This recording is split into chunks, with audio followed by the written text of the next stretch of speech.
David Galeano Olivera, soy profesor de guaraní.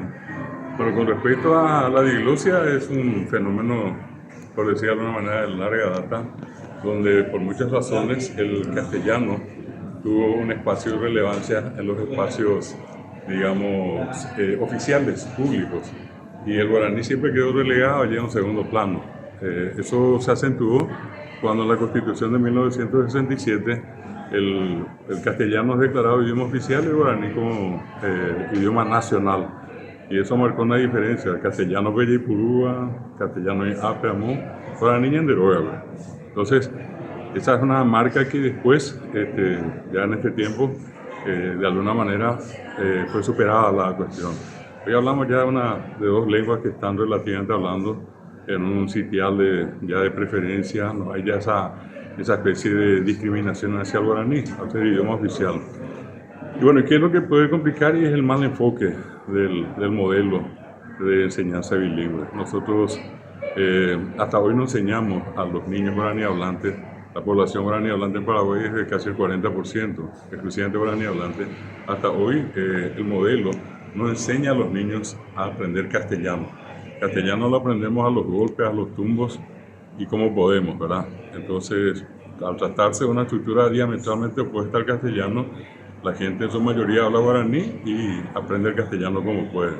De allí viene ya nuestro famoso YGA, nuestro Yopará del castellano. Pero, como suelo decirle a todos...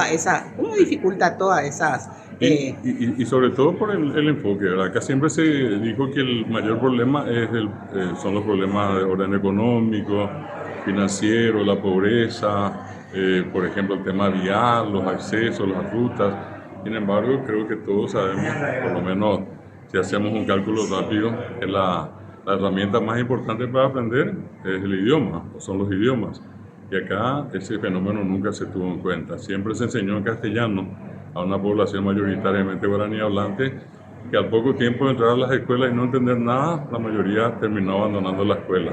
Si hoy tenemos una causa fundamental de la deserción, esa es la enseñanza exclusiva en castellano por muchos años, o ese intento de enseñar, porque nunca funcionó, ¿verdad? Y en cuanto a la parte gramatical, doctor. Y la gramática guaraní es mucho más sencilla que la gramática castellana, solamente que la entrada al guaraní al sistema fue muy reciente. De aquí que hay personas que puedan tener por arriba de 40 años que comúnmente dicen yo no estudié, yo no di guaraní, entonces no sé.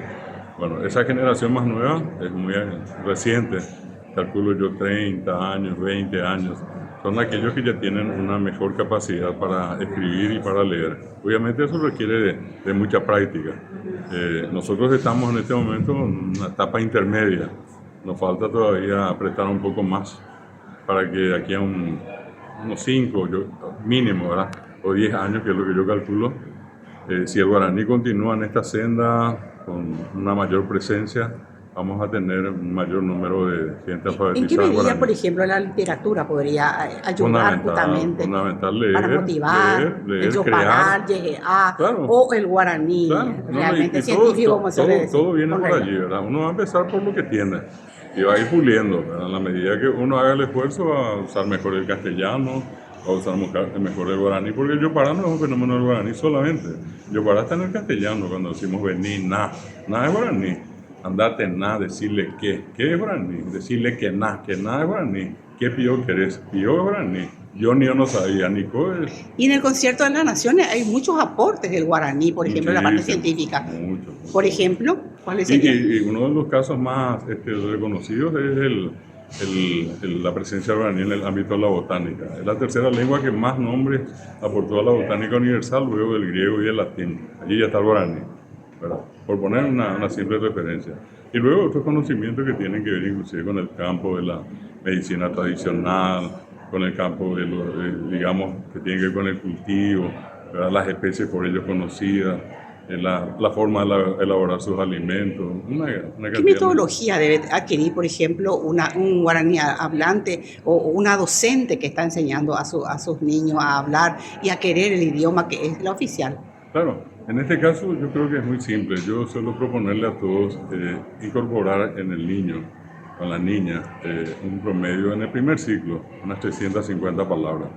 Entre ellos 80 verbos más usados mostrarles cómo se conjuga, hacerles usar en oraciones. Muy fácil el guaraní, no tiene el problema de masculino y femenino, que en castellano tengo que decir este señor, esta señora guaraní, o el adjetivo calificativo en castellano es masculino, femenino, singular o plural. Digo lindo, linda, lindos, lindas, el guaraní es coná. Es sencillísimo.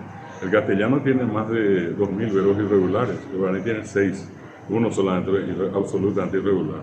Así es que las condiciones están dadas, hay que darle un poco más de tiempo, un poco de paciencia, mucha perseverancia y como cualquier idioma del mundo se aprende. Muchísimas gracias por su gentileza. Muy amable. Y tengo datos allí porque no quiero.